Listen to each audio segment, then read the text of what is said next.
Wenn wir LPs von Elvis Presley nennen sollen, die auf Anhieb Musikgeschichte gemacht haben, naja, welche fallen euch da ein? Könnt ihr gleich mal in die Kommentare reinschreiben. Ich habe jetzt eine neue Reihe heute eröffnet in meiner neuen Episode von In Elvis Veritas, und zwar wollen wir den Classic Album Talk machen. Immer mal in loser Reihenfolge wird es eine Albumbesprechung geben, aber nicht im herkömmlichen Sinne, im klassischen Review, sondern im Talk, im lockeren Talk mit einem Gast, der gemeinsam mit mir diese Platte von Elvis, diese LP oder CD, wie auch immer, sich anhört, und wir sprechen darüber, wir beleuchten die Songs, wir beleuchten die Songwriter, die Hintergründe und geben eine Bewertung ab. Toll, dass ihr wieder mit dabei seid bei dieser neuen Ausgabe von In Elvis Veritas. Wer mein Special Guest in diesem ersten Classic Album Talk sein wird, erfahrt ihr gleich nach dem Intro. Elvis Presley. Ja, ich bin Gerd von In Elvis Veritas, der internationale YouTube-Kanal in deutscher Sprache mit englischen Untertiteln. Jeder kann hier zuschauen. Herzlich willkommen. Bevor wir aber loslegen, denkt wie immer dran, ein Gefällt mir, ein Abo, die Alarmglocke. Freue ich mich sehr darüber. Vielen Dank. Ja, und jetzt geht's rein in diesen ersten Classic Album Talk, und ich gehe jetzt mal virtuell zugegeben nach Hamburg und treffe mich dort mit... Ja, liebe Freunde, jetzt ist es soweit. Ihr seht hier meinen heutigen Talkgast zum ersten Classic Album Review, Franz Nübel. Ich freue mich ganz toll, dass er mit dabei ist heute, dass er spontan auch zugesagt hat. Wir hatten das Ganze schon ein bisschen länger geplant, aber jetzt hat es endlich geklappt. Herzlich willkommen, Franz. Toll, dass du da bist. Ja, moin Gerd, vielen Gruß aus Hamburg und vielen Dank für die Einladung. Ja, gerne, gerne. Immer kompetente Gesprächspartner. Die Idee ist ja, die klassischen Elvis-Alben, einfach einen Review mal zu machen und das Ganze so ein bisschen locker in Talkform, damit es nicht so steif daherkommt. Und deshalb jetzt mit einem Gast und eben mit dir heute, Franz. Vielleicht stellst du dich kurz den Zuschauern von In Elvis Veritas mal vor. Also mein Name ist Franz Nübel, ich bin seit 1980 Elvis-Fan und was soll ich erzählen? Ich bin halt Elvis-Fan. Also ja, sind wir alle, ne? Von den Alten, ne? Sagen wir mal. Ich bin ja, genau. Auch wie du, alte Schule. Mhm, genau, schön. Du bist jetzt auf meinen Kanal aufmerksam geworden. Wie? Ich bin durch den TCB-Shop auf deinen Kanal aufmerksam geworden. Das war so, ja. Wie ist es denn passiert? Also eigentlich durch YouTube, ich habe deinen Kanal gesehen, umgekehrt, ich bin durch dich auf den TCB-Shop aufmerksam geworden. So, und das ist eigentlich richtig. Nein, also auf deinen Kanal bin ich eigentlich aufmerksam geworden. Ich zappe bei YouTube öfters mal durch und dann ist mir der zufällig aufgefallen. Ja. Der Michael Born macht ja einen sehr, sehr guten Job, und ich arbeite jetzt schon doch einige, kann man sagen, ein Jahr, glaube ich, oder noch länger, bisschen mit ihm zusammen. Wohlgemerkt, das ist kein, muss ich gleich wieder für die Zuschauer sagen, also da ist nichts dran verdient oder ähnliches, das ist einfach nur ein gegenseitiges Unterstützen, und ja, das werden wir auch so beibehalten. Ja, wir haben uns für heute natürlich gleich einen Kracher ausgesucht. Die erste von Elvis, von 1956. Genau, mit dem legendären Cover. Man kann ja eigentlich mit nichts Besserem beginnen als damit.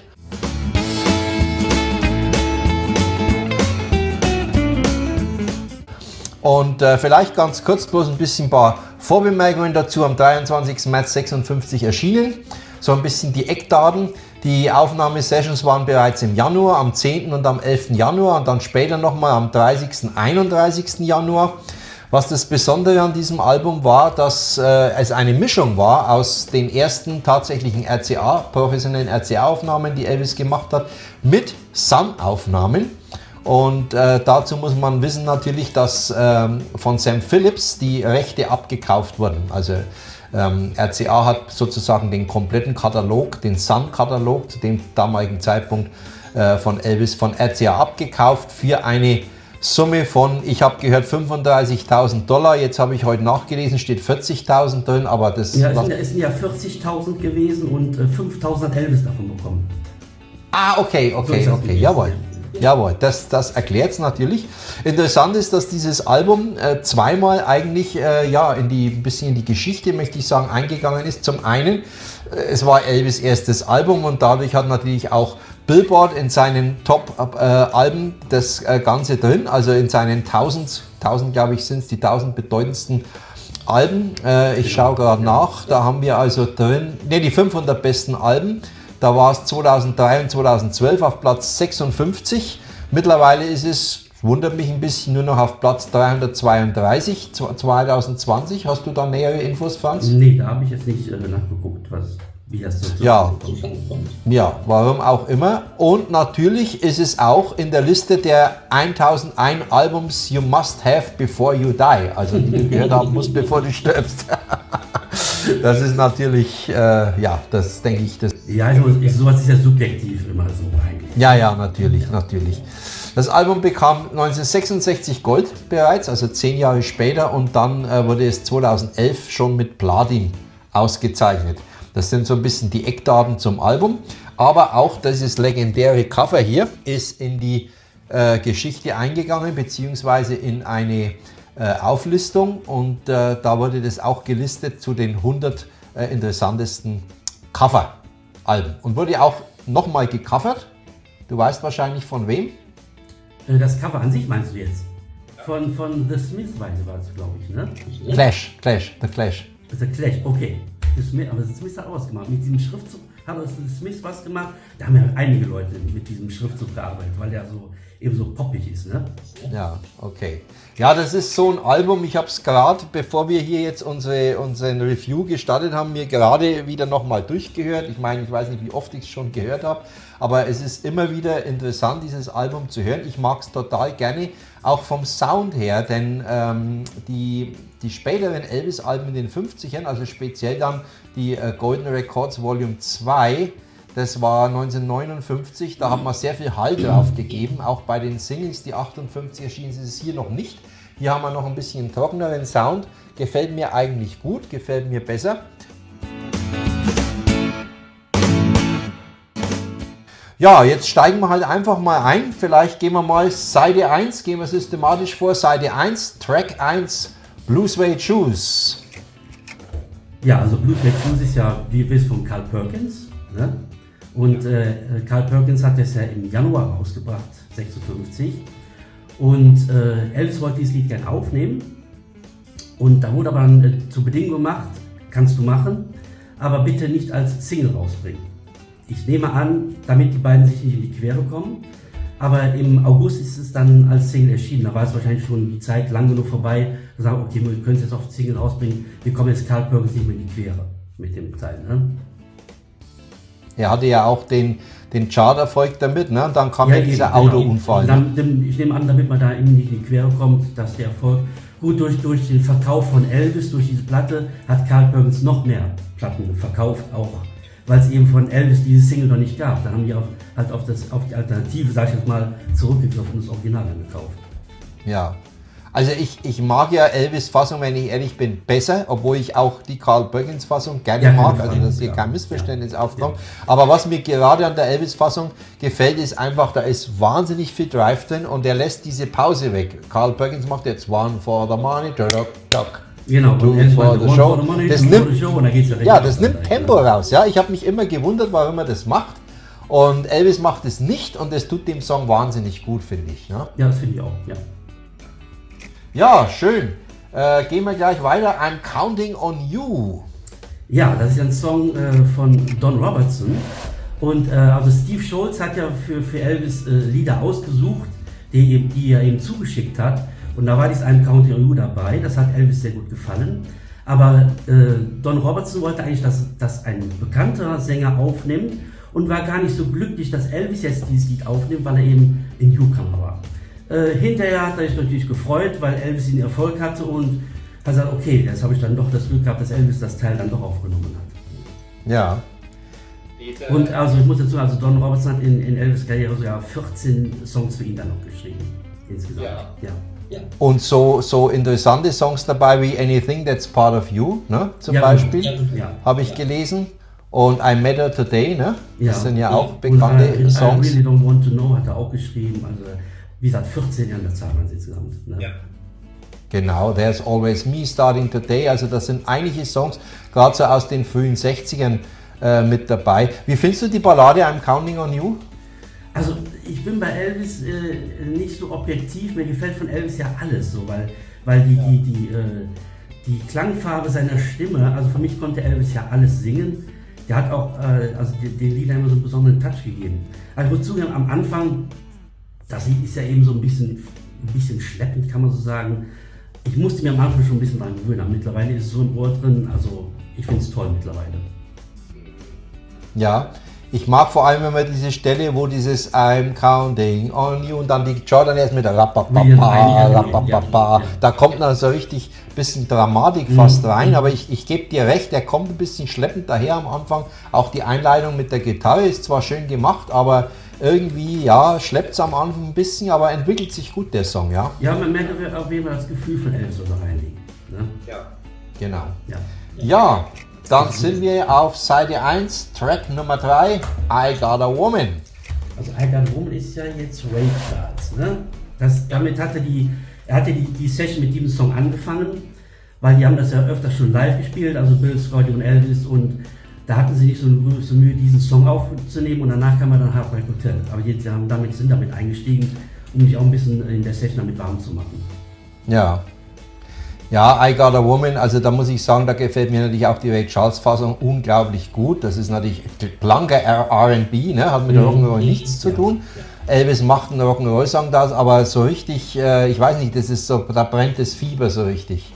Und wenn man bedenkt, wie oft er den Song noch gesungen hat, der war ja in fast allen Live-Shows dabei, ist unglaublich. Also der hat ja immer wieder, selbst 61 Pearl Harbor hat er ihn gesungen, 69 dann war er schon im Programm mit drin, zwar nicht in jeder Show, aber in einigen. Aber in vielen Shows hat er es ja gebracht. Ja. Und dann ab 70, eigentlich bis 77 rauf, ich müsste jetzt genau recherchieren, ob er es tatsächlich überhaupt mal weggelassen hat. Eben ist ja dieses I Got a Woman Amen, war das ja immer, ne? Diese Kombi, ne? Ja. Wobei man da auch erstmal drauf kommen muss, dass man I Got a Woman mit Amen koppelt, ne?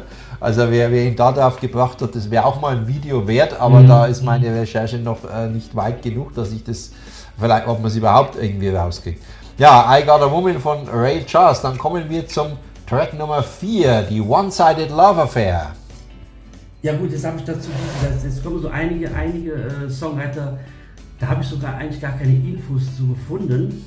Bill Campbell, ne? Ja, aber es ist ja so, Elvis hat ja viel, also ich sage mal, er ist auch der King of Cover, er hat ja sehr viel gecovert und seine eigene Version daraus gemacht.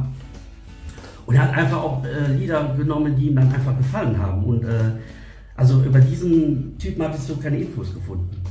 Ja. Hast du da irgendwas? Nein, leider auch nicht. Es gibt auch das Buch Writing for the King und da steht dieser Mann auch nicht mit drin. Da sind also nicht alle Leute gelistet, wo ich würde sagen, das sind eben Lieder, die Elvis ausgesucht hat, die ihm einfach gefallen haben, aber der Songwriter ist jetzt nicht so relevant bei diesen Sachen. So, ne? Es hat übrigens Bear Family jetzt eine Reihe rausgebracht. Ich habe es leider erst zu spät entdeckt. Die sind jetzt schon bei Teil 4 oder 5, glaube ich. Elvis Originale und Demos. Ja. Ich habe noch weiter gar nichts groß über diese Veröffentlichung gehört, aber ich finde es total spannend. Ohne jetzt zu wissen, ob der Song drauf ist, das weiß ich nicht. Das zieht sich jetzt meine Erkenntnis, aber könnte sein, ne, dass der mit drauf ist. Wird es sicherlich auch ein Original möglicherweise geben oder zumindest ein Demo, gehe ich mal davon aus, weil Elvis eigentlich immer mit Demos gearbeitet hat oder die meiste Zeit zumindest. Ja, bei dem Song kennt ihr diese von Ray Charles, die Version.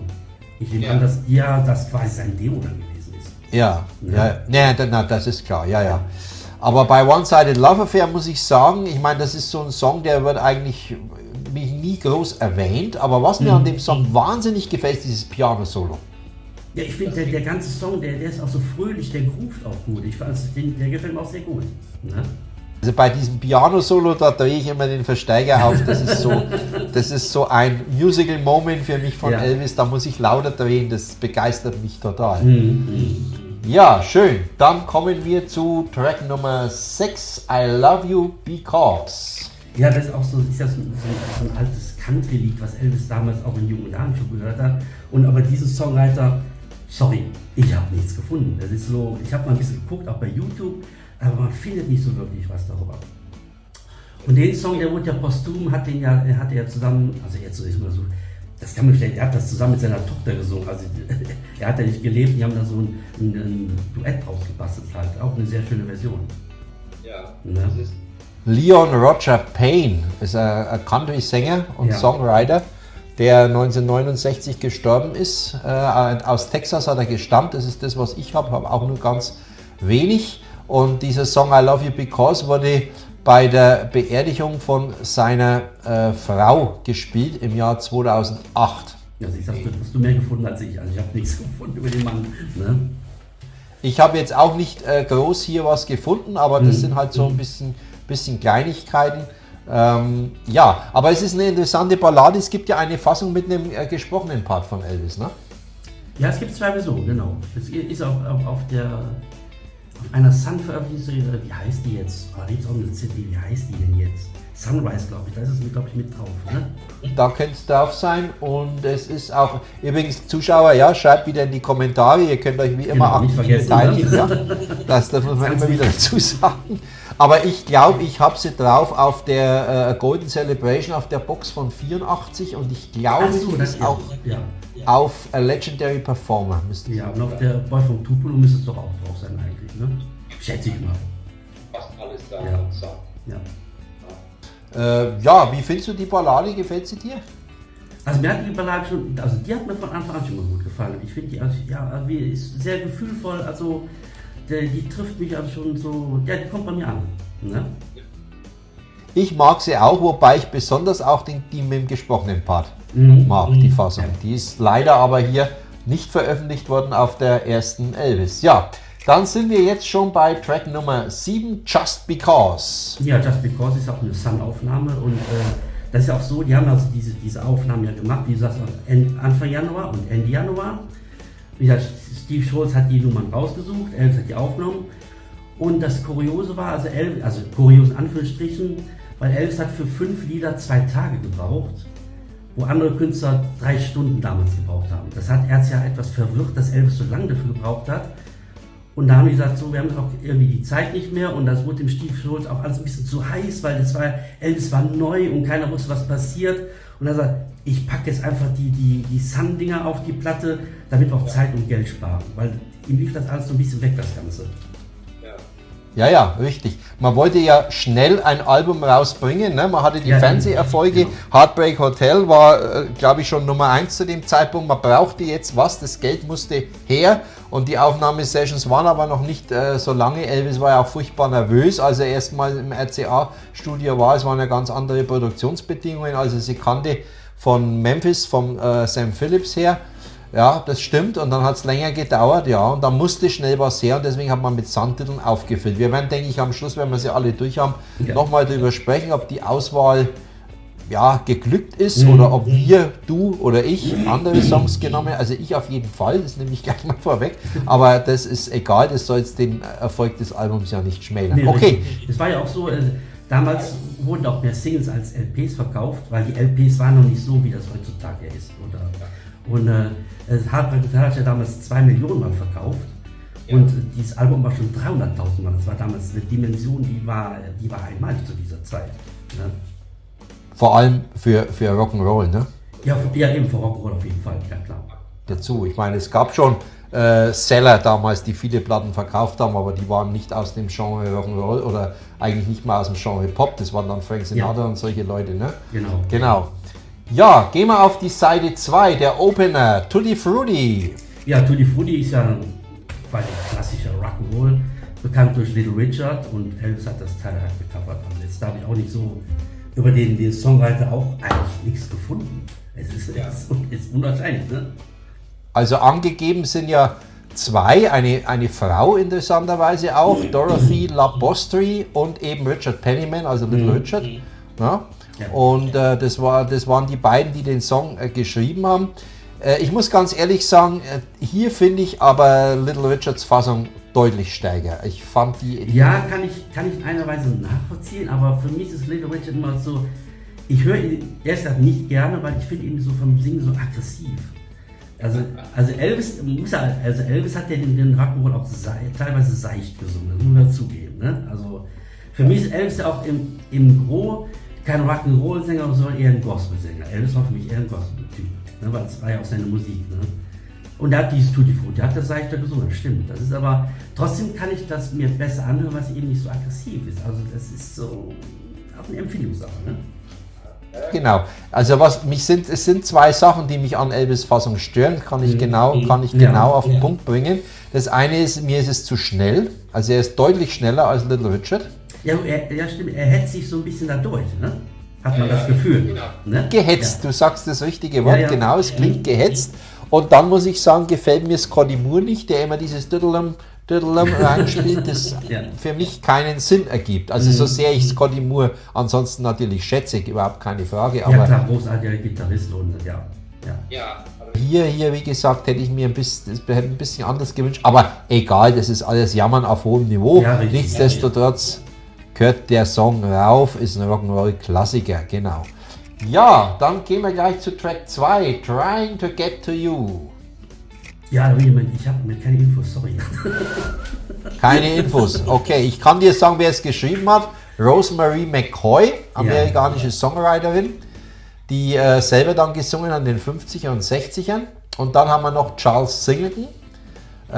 Das ist auch ein farbiger Songwriter, der, jetzt muss ich mal ein bisschen hier schauen, Strangers in the Night, Moon over Naples, ja, da war Co-Autor, also war durchaus bei Klassikern mit dabei. Ja, also Trying to Get You ist für mich ein absoluter Sun-Klassiker, für mich eines der Highlights der Sun-Songs. Ja, und Elvis hat ihn ja auch noch oft gesungen, wie beim 68er Special hat er hier gemacht, tolle Version. Auch die von 77, die Version. Also von der Stimme her, also toll, einfach toll. Also finde ich jetzt halt, ne? Weil mit 77 können ja viele Leute auch nichts anfangen, ne? Aber da gibt es Sachen, das ist für mich so ein Highlight bei der Show gewesen, ist Trying to Get to You. Ja, stimme ich dir absolut zu. Ja, es gibt auch 77 durchaus noch gelungene Aufnahmen von ihm. Es war nicht alles schlecht. Man muss sich nur How Great Thou Art anhören oder Hurt oder eben auch Trying to Get to You, da legt er alles rein. Ja, das merkt man auch. Und ja, also ich finde auch 74 haben wir es ja im Memphis-Konzert, ne? Haben wir es auch drin. Ja. Genau, also hat er gerne gesungen, immer mal wieder rangenommen. Ein absoluter Klassiker, wie ich finde. Ja. Gut, wir sind auf Seite 2 bei Track Nummer 3. I'm gonna sit right down and cry over you. Ja, wie gesagt, das sind so Songs, da habe ich mir zwar ein paar Notizen gemacht, aber ich habe da nichts gefunden. Hast du da irgendeine Info? Also, weil die tauchen, wie sie sagt, auch nicht in dem Buch Writing for the King, tauchen die gar nicht auf, diese Leute. Habe ich nicht verstanden, weil ich dachte, die wären eigentlich auch alle Leute drin. Ja? Also ich habe die Autoren hier, Howard Macchio Biggs ist der eine, amerikanischer Pianist und Songwriter und auch Arrangeur, der für Doo-Wop-Songs in erster Linie tätig war und auch Jazz-Songs gemacht hat. Und der zweite ist Joe Thomas, ist ein Saxophonist und Songwriter und der war 1929 zum ersten Mal mit Jelly Roll Morton in New York City und in den 30er Jahren arbeitet er dann mit Blanche Calloway und anderen Bands. Also ja, das wäre mal das zu den beiden Autoren, die jetzt nicht so bekannt sind. Von Roy Hamilton stammt das Original. Das ist ja ein Country-Sänger, ne? Relativ bekannter, genau. Ja, der ist relativ bekannt. Ja, und wurde so ein bisschen ein Pop-Standard, steht hier. Am bekanntesten ist die Aufnahme von Elvis Presleys ersten Album und die Beatles haben ihn auch gesungen. Das stimmt, die habe ich auch im Regal stehen und zwar live at the BBC. Ja gut, bei den Beatles muss ich zu, ich bin nicht raus, also ich bin nicht so Beatles-Fan. Nee, also so in der Frühphase, die Beatles haben relativ viele Songs aufgenommen, also oder in BBC Radio Live gespielt, die von Elvis stammten. Also da gibt's einiges. Das ist richtig, das weiß ich natürlich, so ein bisschen, aber nicht viel. Ich weiß nicht viel über die Beatles. Aber die Beatles-Fassung ist sehr spannend, die ist ganz anders als die Elvis-Fassung. Ja, also man sieht hier, ja, die gecovert hat nicht nur Elvis, ne? Nee, zu der Zeit sowieso, die haben ja viele alles gesungen auch so. Das ist ja nicht so wie heute, da gab es halt Songwriter, von denen die Lieder aufgenommen wurde. Heute schreiben viele Leute alles selbst. Das gab es damals in dem Sinne ja noch gar nicht. Die Beatles waren ja auch die Vorreiter als Songwriter ja auch, ne? Ja, das ist richtig. Ja, dann sind wir auf Seite 2 bei Track Nummer 4, I'll Never Let You Go. Ja, das ist ja so eine Sun-Aufnahme, die dann der Steve Schultz ausgesucht hat. Oder auch Elvis mit Elvis zusammen, auch dass die das da drauf machen, damit das Album ja voll wird halt, ne? Weil Elvis so lange brauchte wie Aufnahmesessions. Ja, ja. Ne? Ich muss ganz ehrlich sagen, das ist für mich eigentlich der oder einer der wenigen Songs, mit denen ich so gut wie gar nichts anfangen kann. Ja, ist richtig. Also das ist auch so ein Song, an den muss man sich gewöhnen. Weil es eben ist eben so ein bisschen anders und es ist eben nicht für unser Ohr irgendwie nicht mehr so, ne? Er macht ja diesen Stilwechsel, ne? Er singt ja am Anfang so ganz brav, fast wie eine Trauerballade und dann kommt dieses ja, genau. Aber ich muss ganz ehrlich sagen, das ist zwar interessant gemacht und hat auch Charme, keine Frage, aber für mich übertreibt er das irgendwie. Ich weiß nicht, für mich ist das nicht stimmig, ist aber meine ganz persönliche Meinung. Der Song hinterlässt bei mir immer so ein bisschen ein komisches Gefühl irgendwie. Ich weiß nicht, also es gehört nicht zu meinen favorisierten Songs. Ja, ich glaube, das gehört zu keinem Favorit, dieser Song. Also er ist zwar nicht schlecht, aber auch jetzt nicht so das Highlight bei Elvis, ne? Klar. Wenn wir hier kritisieren, dann kritisieren wir immer auf ganz hohem Niveau. Immer auf hohem Niveau, immer. So ist es. Ja, dann sind wir jetzt bei Track Nummer 1, 2, 3, 4, 5. Ja, Blue Moon. Ja, Blue Moon ist eigentlich so ein Klassiker, den man eigentlich, Elvis singt den ja hier auch sehr, sehr langsam und dieses, wie soll man das sagen, was er da so einbaut, ich habe den Song das erste Mal gehört auf dem Grease-Soundtrack und da ist es ja so ein Rock'n'Roll im Prinzip. Und als ich das von Elvis zum ersten Mal gehört habe, ich gedacht, was? Ich habe das erst nicht ganz so verstanden, was er da macht. Ne? Das war auch so ein Song, der hat mir am Anfang auch gar nicht gefallen. Da musste ich mir auch mal reinhören, das Ding. Und Blue Moon hatte eigentlich eine längere Geschichte. Da war auch, ich kriege das gar nicht mehr so zusammen. Das war auch erst ein anderer Text. Da wurde er wieder geändert, weil das war dann wieder zu sexistisch oder wie auch immer. Bis dann diese Fassung entstanden, da gingen Jahre ins Land. Ne? Ja, also ich glaube, was du meinst, ist diese Fassung von den The Marcells heißen die, glaube ich, oder ja, diese Band. Irgendwie sowas, ja. Ja, die machen das ganz schnell, ne, auf Rock'n'Roll. Und ich glaube, wir sprechen von der gleichen Fassung, ja. Und Elvis macht das natürlich, also ich finde diese Fassung von Elvis sehr interessant, muss ich ganz ehrlich sagen. Das hat unglaublich Atmosphäre, der Song. Ja, interessant schon, aber es war für mich ungewohnt, weil ich diese andere Fassung kannte. Ich denke, boah, geil, Elvis hat Blue Moon gesungen. Dann habe ich gedacht, was ist das jetzt? Also, was total anders ist, ne? Ja. Aber durch dieses, wo er in der Kopfstimme im Falsetto dann am Schluss summt und so, ja, also das ist natürlich schon, das ist auch mutig, fand ich, für ihn. Also ich finde, das ist eine sehr mutige Aufnahme, die er da hingelegt hat. Aber es ist halt so ungewohnt, ne? Ja, ungewohnt und man erwartet es auch überhaupt nicht von ihm und damals schon gleich gar nicht, 1956, ja, wo er eben der wilde Rock'n'Roll-Mann war und kommt dann so mit so einer Ballade daher. Ja, genau. Ja. Das ist interessant, ja. Ja, da haben wir Richard Rodgers als Autoren und Lawrence Hart. Der Lawrence Hart war ein Texter und der Richard Rodgers, der ist aber doch auch der Name schon ein bisschen Begriff. Komponist, 1979 gestorben, vor allem für Broadway-Musicals. Genau, das war das erste, wofür das Lied eigentlich geschrieben wurde, für so ein Broadway-Musical. Und da war mal ein ganz anderer Text. Ja. Der wurde insgesamt irgendwie 3-mal geändert, bis es dieser Text dann war. Ja. Ja, und wir kommen zum letzten Track auf Seite 2. Das Album schließt mit Money Honey. Ja, Money Honey, ist auch ein Rock'n'Roll. Von wem ist er geschrieben? Ich habe den im Kopf. Jesse Stone. Ja, was habe ich denn aufgeschrieben? Ich weiß es gar nicht. Irgendwas habe ich gelesen, aber ich habe es vergessen. So oh, sorry, jetzt sind wir zurück, das schneid's raus. Also der Song wurde, die haben das eingespielt und sie waren irgendwie nie zufrieden mit diesen Takes und haben die dann, weil die Zeit auch weglief, wir schneiden aus 2 Takes, aus Take 5 und 6 ist es jetzt zusammengesetzt worden. Also Elvis und Scotty und Bill, die waren irgendwie mit keinem Take zufrieden, aber dann haben gesagt, komm, wir lassen das jetzt so, wir schneiden es zusammen, das ist gut. Ja. Das Original, oder was heißt das Original, die Vorlage, die Elvis hatte, war ja von Clyde McPhatter und den Drifters, ne? Ach so, jetzt wusste ich doch noch nicht. Ja. Die Fassung ist auch sehr nahe an der Elvis-Fassung dran, aber natürlich aufgrund, weil die Drifters ja eine Vokalgruppe waren, oder Vokalensemble, ist natürlich wesentlich mehr Background-Gesang und so weiter. Also Elvis macht das ja zu einer Solonummer im Prinzip, ja, und hat natürlich wesentlich mehr Drive drin. Interessant ist auch, dass der Song ja in den frühen Fernsehshows bereits von ihm gesungen wurde. Schon gesungen, genau, bevor die Platte eigentlich rauskam. Hat er ja schon gesungen. Ne? Da das ist für mich immer das Highlight, ich glaube, das muss ich überlegen, ist das, ich glaube, Dorsey Brothers Stage Show. Ja, die Dorsey, ne? Genau. Ja. Da ist eine Fassung dabei, wo er also im Mittelteil dann so richtig abgeht, ja, bei Money Honey. Und man hört so diese, das liebe ich immer bei diesen Fernsehshows, ja, die akustische Gitarre. Super, ja. Wenn er ans Mikro geht, ja, ist die plötzlich so laut, ne? Da merkt man, das ist so live, wie es mehr live geht überhaupt. Ja, das ist richtig pur, ne? Das ist so richtig, ja, genau. Ja, Finde es auch großartig. Kennst du diese Fassungen, wo man für den Soundtrack to This Is Elvis 1981, hat man die ein bisschen nachvertont? Man hat die overdubbt so ein bisschen dann, ne? Ja, hat man so ein bisschen aufgemutzt, ja. Aber ich fand eigentlich gar nicht mal schlecht, man hat nur den Bass ein bisschen verstärkt und so. Also ja, es tut dem der Aufnahme keinen Abbruch, es verschlechtert die jetzt nicht oder so, ne? Ja, genau. Ja.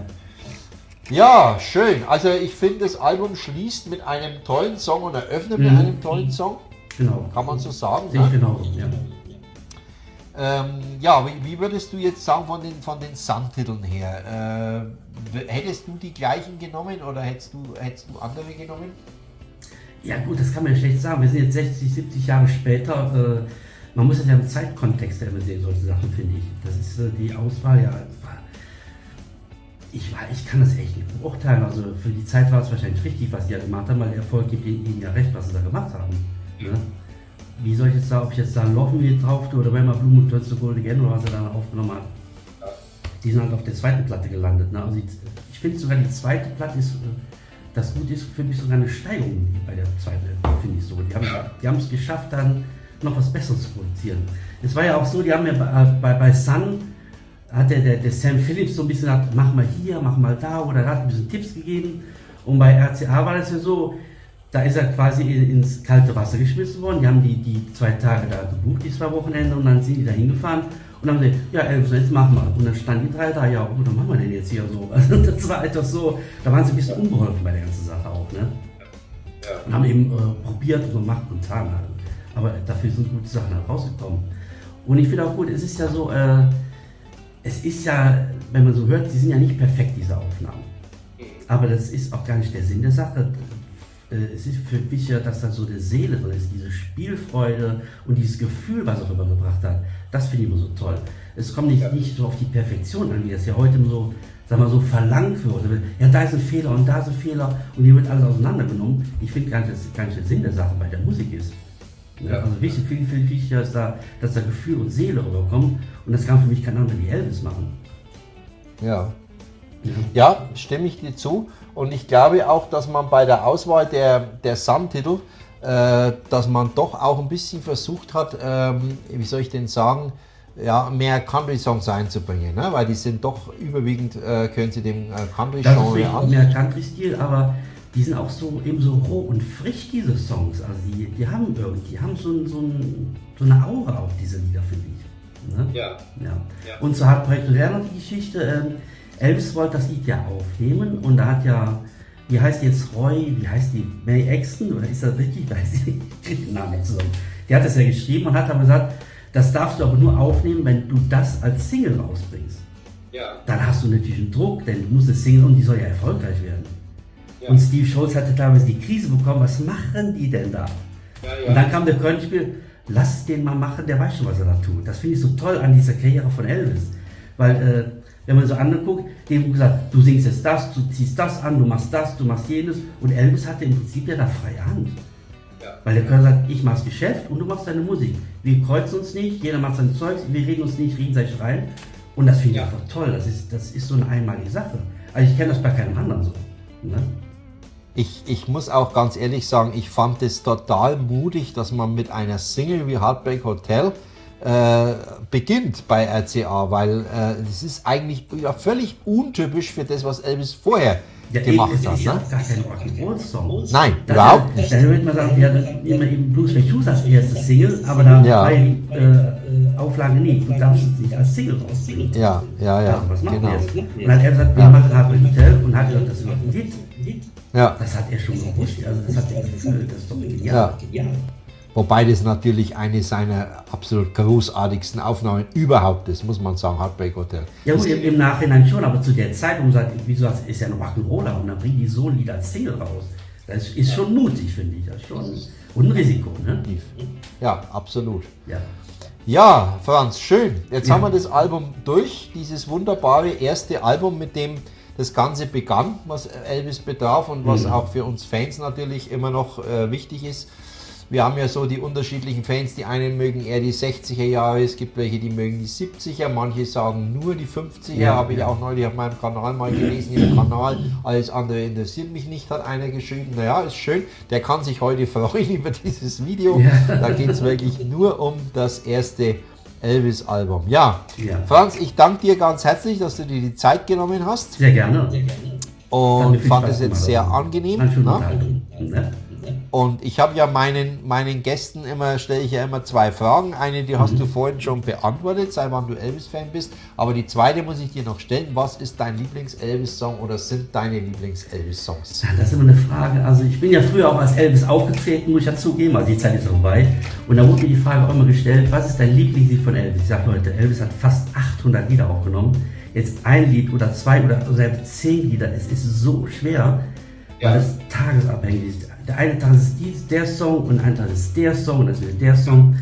Ich sage mal, mein erstes Lieblingslied war Blue Suede Shoes, sage ich dann immer. Dann kam dann als zweites Lieblingslied You're the Devil in Disguise. Ich habe also damals gerne diese schnellen Sachen gehört, aber heutzutage auch American Trilogie oder If I Can Dream und solche Sachen. Also das sind alles so Highlights, also da ist so schwer dann, da kann ich kein Lieblingslied raussuchen, das ist echt der Wahnsinn.